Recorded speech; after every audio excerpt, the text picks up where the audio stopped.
welcome back to COMP526. On Monday, I was giving a very, very brief introduction to the organizational part of the class.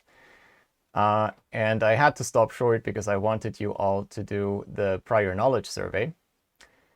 Let me give you a little bit of an overview of the module. Now, content-wise, and also the rest of the organizational part. So this continues our Monday session. That's the remainder of the organizational part. The goals of this module are to build an algorithmic toolbox, a set of tools or techniques that computer scientists should know and use in their day-to-day practice as programmers. We'll focus on practical methods as opposed to the most challenging theoretical problems. So what you will hear in this class is focused on the things that are actually fast in a practical setup. So we'll talk about methods that have shown to be useful in applications. That doesn't mean there's not theoretical challenges behind these, but this is the focus. And one of the outcomes of this, even if you're not an algorithmic expert at the end, if you're not involved in programming algorithms themselves at the end, I still want you to be able to reason and talk about algorithms, because that's the language that expert computer scientists use. Even at the level of programmers, a lot of the programming libraries talk in terms of these data structures, in terms of these complexity classes, big O classes. You just have to understand what they mean. Otherwise, you're not taken seriously. And lastly, there's always new applications that arise that need new algorithmic tools and solutions. And I want you to be able to, well, understand things that experts in research develop, but also be able to combine and extend these methods. In terms of actual content, the plan looks like this. These are units that roughly correspond to 1 week of teaching time, but I don't want to be Catholic about this. Some units are a bit bigger and others are a bit shorter. We'll start with some basic background on mathematics. It's not a lot, but we will use a little bit of that. Then we'll move on to models of computers. That's an important part in a scientific understanding of computers and algorithms and efficiency, to model things, to make a clear statement. What is it actually that what do we mean by running time? What do we mean by complexity? What do we mean by input? All these things will have to be a bit more precise for us to make definitive statements about them. The Unit 2 will be some catch-up on fundamental data structures. For those of you who've done an undergrad in computer science, this will probably be a recapitulation session. But since a third of you roughly are in conversion masters programs, you might not have seen this. So we'll go very rapidly over these, just the punchlines, the highlights, and the final results. And I'll point you to some more in-depth resources, but more about that next week. And then we'll make our way through different algorithms and data structure techniques for basically one-dimensional data. We'll talk about sorting, we'll talk about text, how you can search in text very efficiently if you have massive amounts of text in different ways, how you can compress text to save space, and some more specialized topics at the end. Unit 9 is not part of the final exam, so this is, if you like, this is the add-on topic that it goes closer to actual research. It will touch on a topic that I've worked on. And it's substantially more involved than the other topics, but this is essentially my way of showing you there's some other things out there, but you don't have to know that for the final exam. It's more of a taster for what research could be like. one of the questions on the prior knowledge survey was whether you fancy doing a PhD. And if I remember correctly, a lot of you were essentially undecided as of yet. To be precise, 96% said maybe, and the remainder is evenly divided between yes and no way, which is quite interesting. So it seems that doing a PhD is at least a possibility for you. And then this last unit will give you a little bit of a taster for what that could be like. Good. So that's roughly the topic. Now, I think you've been waiting for this slide. How do we mark the module at the very end? And this has changed from last year, and I hope this is a fair way of making it work in the pandemic and the home learning scenario. I'll move myself away in a second, but for now, just focus on the big red box up here, the formula for the final mark. We'll have a final exam, and that will be half of your mark. It used to be 3/4, and that used to be a requirement for master level classes. That has been relaxed for allowing a bit more flexibility this year. A good deal of that will be class tests. So let me move myself away. The class tests are spread throughout the term, and they're very, very short. I'm aiming for a single question where you're basically practicing some of the algorithms and some of the topics that we talk about. And you will have a practice question that will show you exactly what is asked of you, and then you have one question where it really counts. So it's very short. I will try to avoid having this semester full of more deadlines. I'm sure this is the least thing you need to be micromanaged at the level of more deadlines over the whole term. I'll try to avoid that as much as possible.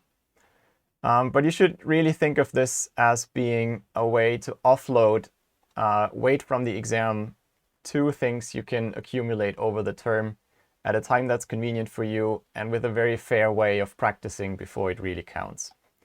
I think this is overall a much fairer way of assessing you than having this one high-stakes exam at the very end. It's also intermediate feedback for you, so it means you don't have to wait till the very end before you see what happens. And that's another positive thing about this. Now, the other components of the mark are continuous assessments, so that's what CA stands for. We'll do a video presentation. I'll talk about each of these in more detail. The programming puzzles will be further down the line. I think none of them is really going on before the Easter break. But let me check my little calendar not to say something wrong here. So indeed, the programming puzzles are all due after the spring break. Did I say Christmas break? Well, either way, it's the spring break. So we'll have some time to discuss these in due time. The video presentation is the first one. It will also be due after the spring break to give you some extra time, but I really intend you to work on this earlier than that. And basically by the end of week 3, which is in roughly 2 weeks from now, plus a couple of days, I want you to form groups. I'll talk in a little more detail about the video presentation on a few of the next slides. So this is more classical continuous assessments as you might have seen from other modules. You do some extra tasks, tiny little projects over the term, and that earns you 10% each. And the final bit is a participation mark. And that's the easiest of all to earn for you. That is really what you've been doing on Monday brilliantly already, and what you're hopefully doing today again. Just participate in the Slido questions. That's all I'm asking you to do. And that's why it's important for me that you sign up on Slido with the email that I can recognize from your sign up on Canvas. So use the Liverpool email address and put in your name in the way that I can match it. Then I can get the data from Slido whether you participated, and I'll be generous. What I'm really asking for is just answering these questions. It is not at all about giving correct answers whenever there is one. Many of the polls we've had up to now were mostly about what is your opinion on this and what do you think about that. We will, as we progress through the actual material, we will more and more have questions where there's a definitive answer to them. But I don't expect you to answer correctly for getting these participation marks. I just want you to answer. Because again, this is formative assessment. It's a way for you and me to see how well you understood what I was talking about. And that's even more important in this format because I don't get to see your faces. I don't see puzzled looks, or I don't see people sleeping because I'm going way too slow. So this will be my way to replace that a little bit. All right, let's move on to a little bit of the extra gimmicks that I added to this class. You've already seen this. This is an old term. Clickers is what it used to be called when these student response systems like Slido were actually using hardware devices that students were forced to buy. What a fun thing! But it's just the name stuck around because it's a cute thing, a cute name, and people just kept it as that. As I said, so the main thing why I want to do this is to keep you engaged, keep you awake. It's a simple way to make sure the brains are still following. That's all it is. It's psychology. It's a little more than that. It's also a way for me to see how well you're following. Yeah, as I said, there will be marks, but just for the participation, not for correct answers. And like in this case, there is really no correct answer. So, and I think you will be able to see everyone's answer on this one.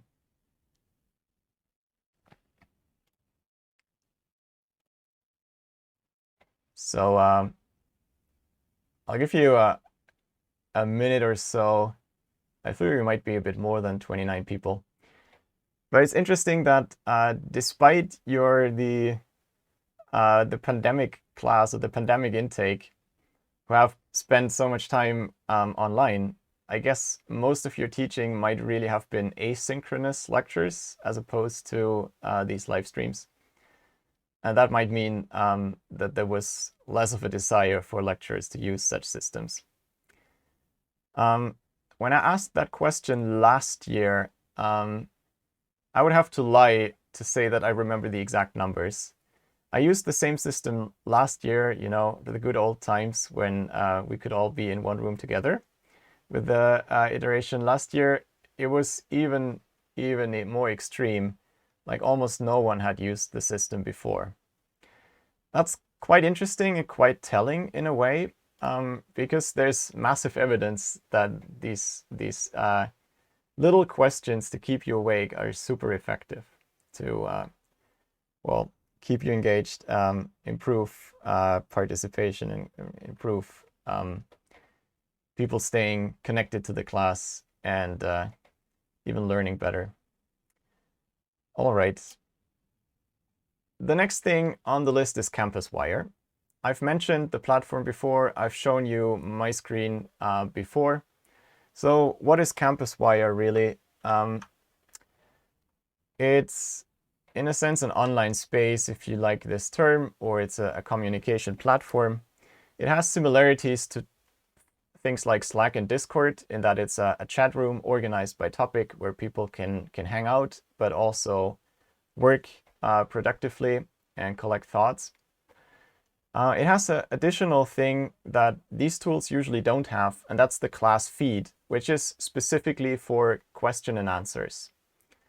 As I said, Ben will walk you through this in more detail in the tutorial, but in essence, I want you to put all questions about the course that you have on CampusWire so that other students have a chance to answer them. And there will be some incentives to do that I'll come to. So again, here is the link to join. You need the join code to sign up. But I guess by now most of you managed to do this. And then you can just use the same code, but with a C instead of a P to directly get to the class. And they have nice apps. At least I've used the Android app here. It works almost flawlessly. So that's pretty useful. So as I said, this should be the main communication tool for our class, both while we're having class as well as outside of class. If there's anything that arises, the hope is that this will be a live thing that is helpful to all of you. All right, I have more to say about this here, about the Q&A, and Ben will show you how this looks in CampusWire. But the theory behind it is, whenever you have questions like this, just about the topic or about organizational things, where it's very likely that others will have the same question, ask them on the class feed as public questions. Feel free to play with this and test it out while we're going. If you feel I'm going slower than you can process it, feel free to test it out while we're doing the class. The important part is, it's not just you asking questions and Ben and me answering them. It's also about you answering other people's questions. Now, for organizational stuff like this one, it's probably fine to leave those to us. But for questions about the contents and the material, it's very helpful if you make an effort to answer, because that's a very effective way to learn. It's something I experienced myself very early on when I was tutoring. It's just, once you have to explain something, you really see if you understood it. These Q&As are great ways for you to explore and experience exactly that thing, learning by teaching. And there's various ways how you can interact with questions. So play with it. The feedback I've got on Monday was that the platform is intuitive enough for you to just play with it. So yeah, feel free to ask if you have questions how to use something, but it probably will be good. One of the features that CampusWire has, and other things like the forums on Canvas, for example, don't have, is you can ask questions anonymously. And I think you can also just direct message me. I don't know if you can ask private questions in the class feed. Maybe Ben knows.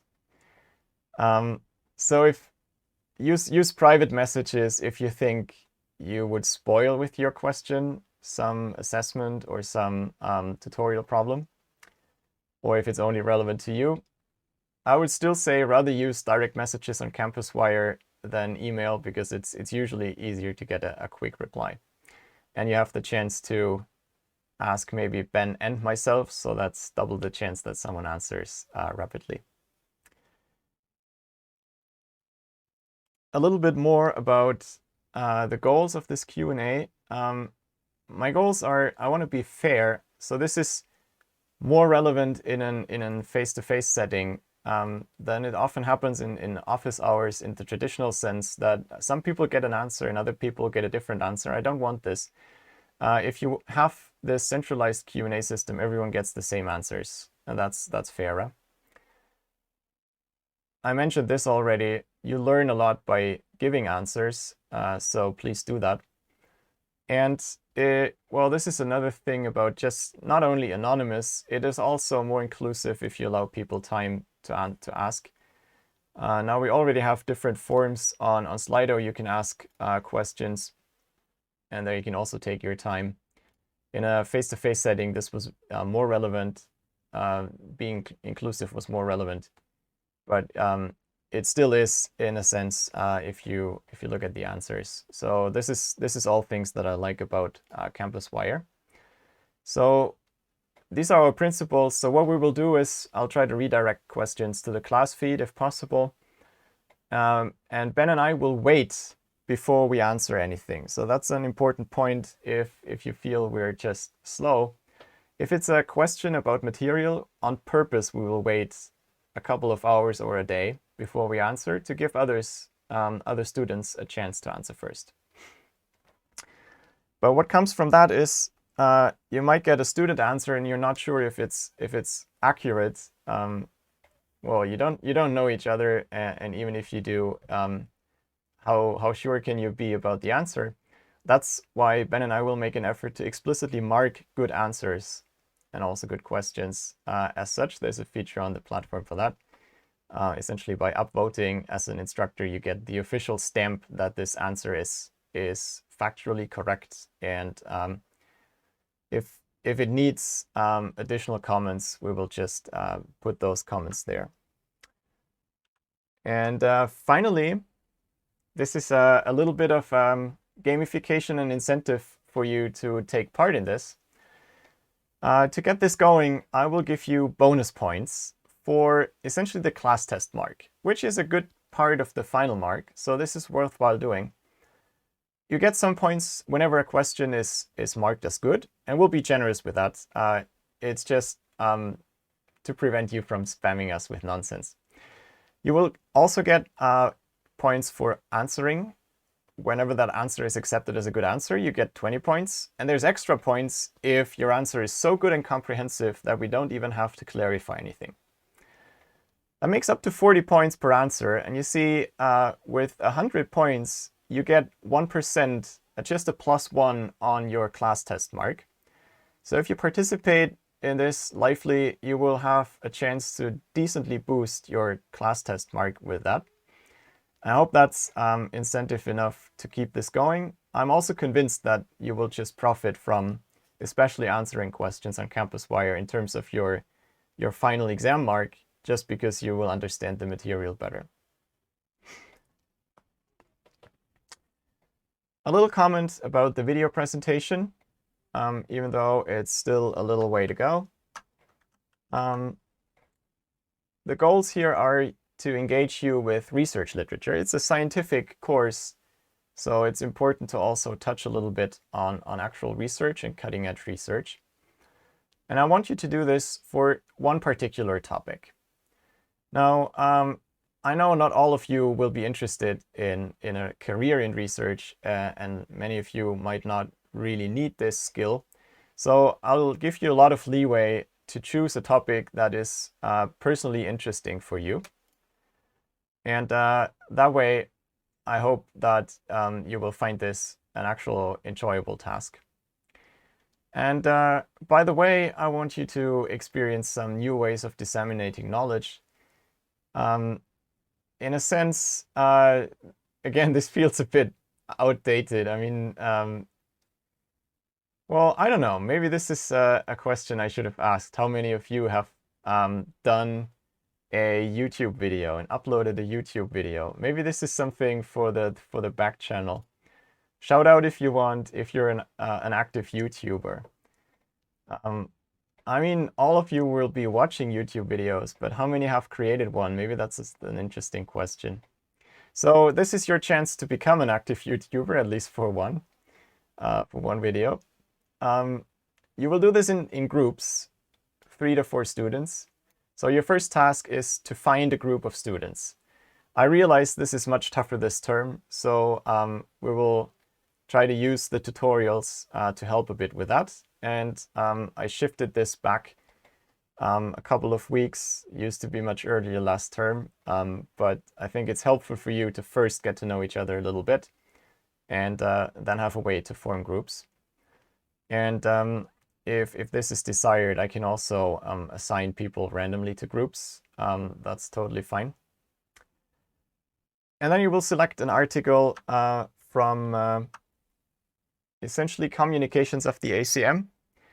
That's a research journal that publishes articles from all over computer science. It's very well known and well renowned. So they publish good articles, but they also publish articles that are understandable by the general public in computer science. So these are articles that are approachable for you. At least some of them are very, very approachable. And so you will find something there even if you're not an expert in a certain field or not an expert in computer science yet. If you want, and for those of you who do pursue a research career, I don't stop you to do a different paper from a different place, but just be very careful with that. It will be a lot more effort usually, and it's easy to get lost in the world of research papers. But if this is relevant to you, be in touch. There's plenty of time, but yeah, be in touch about that before you make a selection or a decision. And then you can suggest articles, and if they're suitable, I will give my okay to something outside of COMP526. The final video is only due after the spring break. I think that's the whatever day after the spring break that is. And that gives you a lot of time to do it. But I would really encourage you to do it earlier than that. It's probably the Tuesday after the spring break. I would encourage you to finish the video much earlier than that because there will be other continuous assessments coming along. But that should give you a little bit more of flexibility, how to schedule things, also with coordinating with other lectures and other deadlines there. There was a question in the Q&A whether we can use CampusWire for getting your team together. You can absolutely do that. So one thing in CampusWire is you can create chat rooms. I think you should be allowed to create your own private chat rooms. So once you've found your group, you can absolutely use CampusWire to communicate.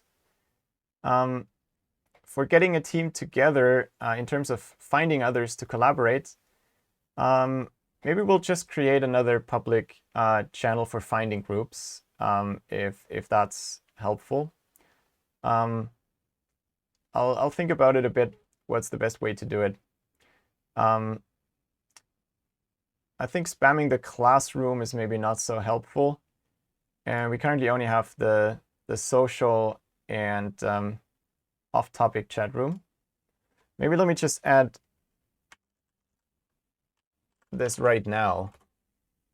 So there's a new chat coming up now. It's you have to join explicitly finding group. Should have been finding groups. So you can use that. Just shout out if you're looking for a group and what type of article you're interested in.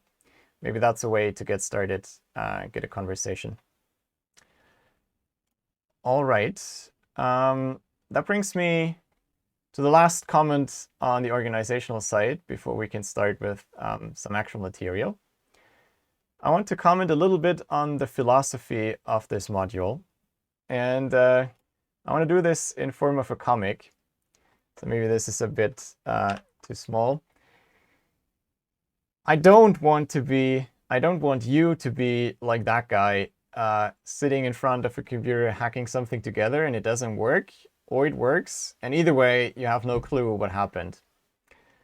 I would rather like you to be a bit like that. So I'll just read this out. This is from a comic strip. So it's teachers chatting in the teachers' room. The world is so complicated. The more I learn, the less clear anything gets. There are too many ideas and arguments to pick and choose from. How can I ever trust myself to know the truth about anything? And if everything I know is so shaky, what on earth am I doing teaching? Well, I guess you just do your best. No one can impart perfect universal truths to their students. Except math teachers. Thank you. So I want to talk a little bit about the universal truths of computer science, or of algorithms in more specifically. And these do exist. One of the great things in computer science is all of these things in computers, they're man-made. We created these machines. We created computers. In theory, we know exactly what's happening. And we also created all these algorithms. So again, in theory, we know exactly what's happening. That means, in principle, we can predict and analyze and exactly say what's going on. Now, reality is a little more complicated. Unfortunately, it can be quite chaotic what happens in an actual computer at a certain moment in time. And I think no one is still able to see through all these layers of abstraction and handle the complexity of modern day computers. That said, what we can do is form models of reality, something that came up comes up in the next unit. We can form models of reality that are not perfect models of what happens, but they're very close, because computers are still very artificial and man-made, and they're created after these models. So there's ways how you can make quantitative predictions and actually prove theorems about things, prove theorems in a mathematical way that hold true for things happening in computers. That's possible, and it's also possible sometimes to prove that certain things are not achievable. That's what people call lower bounds, and that's another distinctive thing in computer science that hardly any other science can claim. There's a few weak things, say in physics. There's laws in thermodynamics that tell you certain things are not possible, like a perpetuum mobile won't be possible, but machines that you can actually build are usually far away from this. So there's other limiting factors, friction, etc., come into the game much earlier than these fundamental limits. In computer science, that's not quite true for many problems. I mean, you will see some examples. For some problems, we know we cannot possibly do better than a certain efficiency, and we can also show that we can achieve basically the same efficiency. So we can talk about the best possible, about optimal algorithms or solutions for a certain problem. That's a distinctive thing of computer science that I think no other science has in the same way. And these are the universal truths of algorithms that I want to share with you and show some of the nicest results from this area. Now, what this means is that we need a little bit of mathematical techniques for that. The module will not be very theoretical, but it will use some of the language, or it will not be very heavy in math in terms of proofs and things, but it will use the terminology, and I will sometimes hint at what the proofs are like. So I want to dive a little bit into mathematical techniques and the things that are needed for that.